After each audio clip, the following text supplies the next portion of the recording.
Bonjour à tous et bienvenue autour de la parole de Dieu.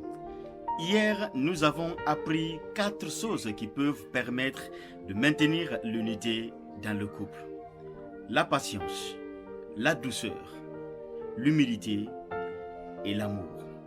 Je souhaite que l'unité règne dans les couples, dans le nom de Jésus.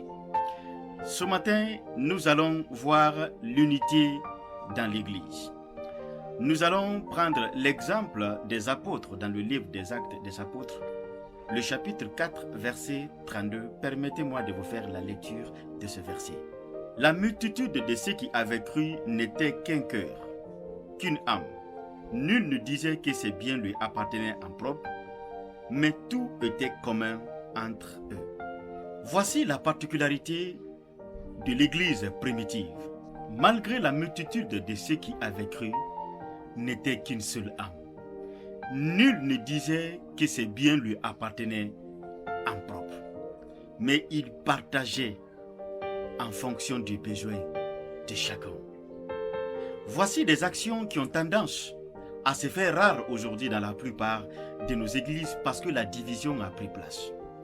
Au temps de l'église primitive, il n'y avait pas question de clan, il n'y avait pas question d'ethnie, il n'y avait pas question de groupe.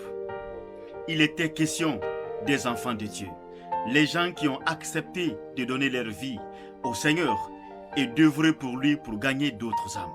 L'Église aujourd'hui a besoin de revoir son champ de vision, à se réorganiser et à revenir sur le droit chemin, qui est de vivre d'un seul cœur. Pour arriver à ce stade comme les apôtres, l'Église doit bannir l'ethnocentrisme. L'Église doit bannir toute forme de clan. L'Église doit bannir toute forme de division.